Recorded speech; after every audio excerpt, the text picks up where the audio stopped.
do we have some sad, pitiful people on YouTube. Welcome back to Strongman Personal Finance. My name is Christopher Belli. I'm a certified CPA accountant.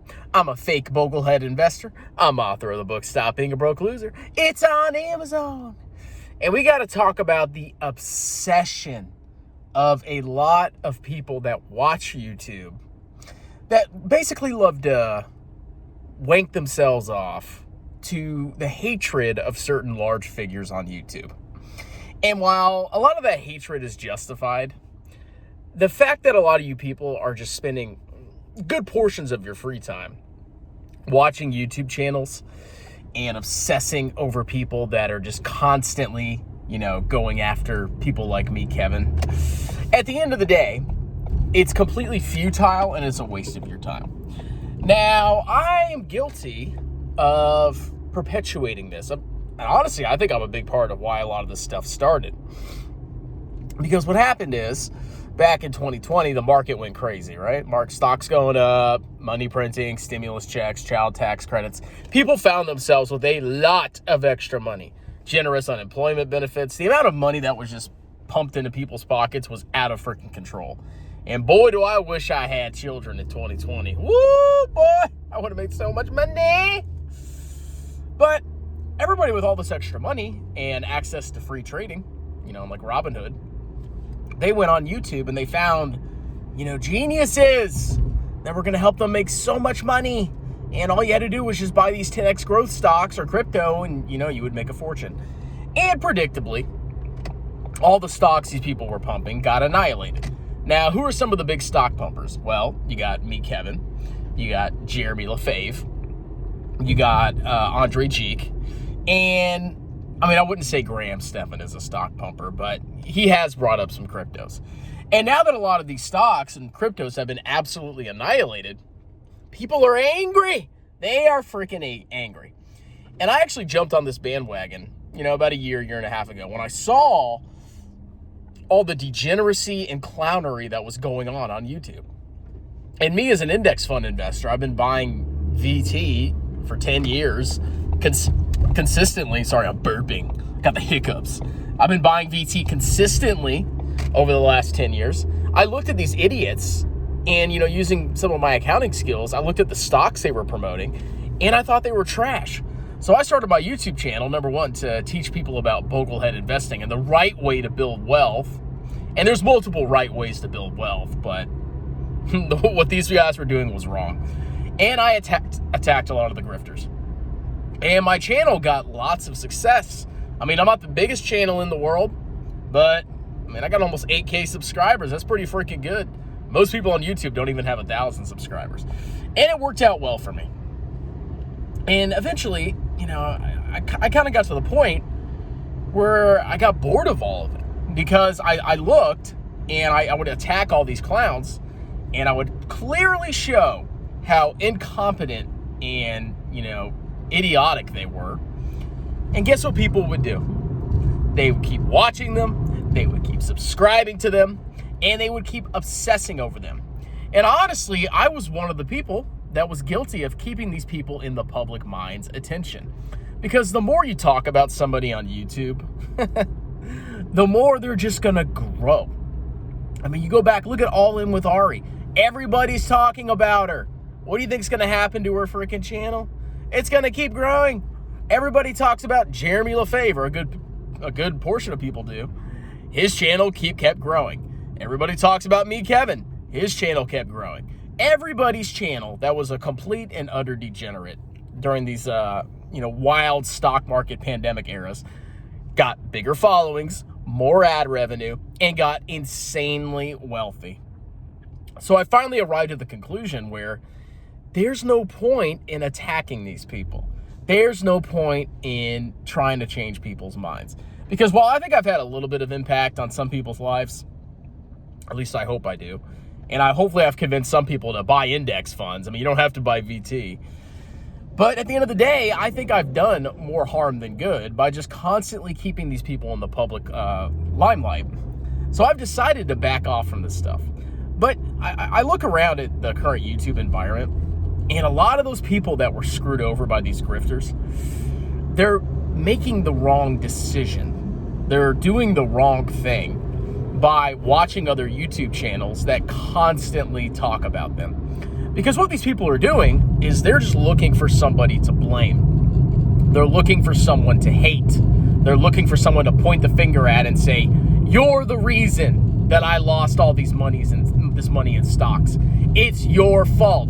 And they sit there and they just obsess and watch and just soak in all of the hatred. And this does a very bad thing for you, okay? Number one, it takes away time from you learning something better, like potentially how to invest properly, how to actually look at financial statements, the power of globally diversified index funds. You could spend a lot of that time that you are currently spending watching people, just go after every minute detail of Meet Kevin or Jerry Financial Education's mistakes. You can sit there and do that, or you can actually spend that time to better yourself and improve your investing acumen. And trust me, it's not hard to improve your investing acumen, okay? Your dollar cost average into index funds and tax advantage accounts. It is the easiest freaking thing, but people make it too complicated. Whatever. But a lot of these people that are just obsessing over Kevin, and even I'm guilty of it, but I'm starting to back away from it, Jeremy and all these other people, you're wasting your time. You're wasting your life. And you're just living in this cycle of hatred, and you have people on YouTube that are just fanning the hatred. And they're just making you consistently focus on how these people screwed you over instead of you going ahead and fixing your own problems.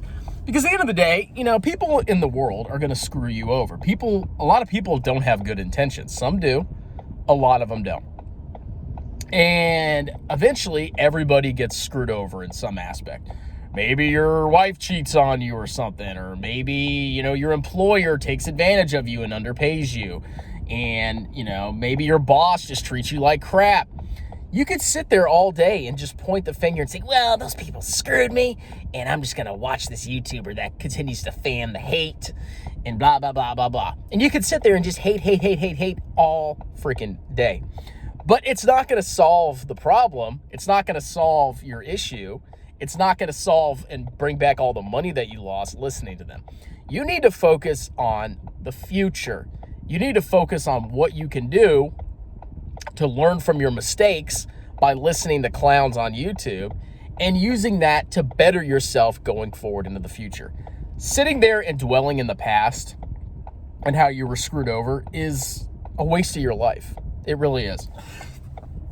And honestly, I've been screwed over in my life, but I don't sit there and I'm like, oh my God, NASA was stupid and, everybody was an idiot and I could have been a federal employee forever and stayed there. And but my last boss really sucked, so it's not fair. I got screwed over. My life's over. No. You know what I'm doing? I'm doing taxes. I'm learning how to do taxes very well. So one day I could potentially start my own business. I'm working on improving myself. I'm not sitting there just obsessing over things that happened in my past and just kind of, living my life in the past, because it doesn't do anything for you. I constantly think about the future. Where do I want to go? How do I freaking get there? If something happens in my life that, knocks me back a step, well, how do I compensate to, going into the future to make myself better, to attain the goal that I want, which is early retirement. And by retirement, I mean, you don't have to work for an employer. That's what I do. And I recommend you do the same thing.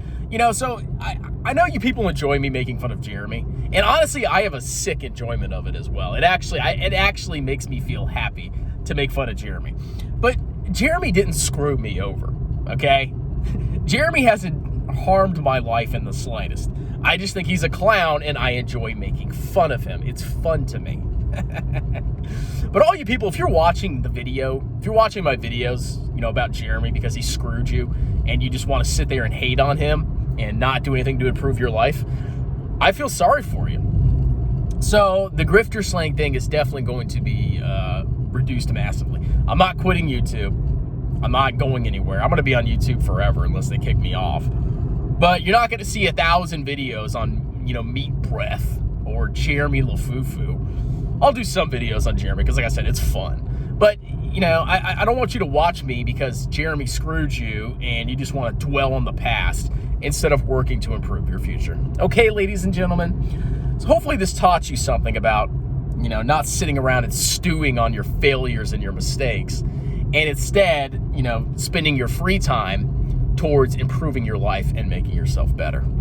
Anyway, that's it. Hope you enjoyed the video. There'll be more coming. I'm in the car right now, obviously, because I have a job.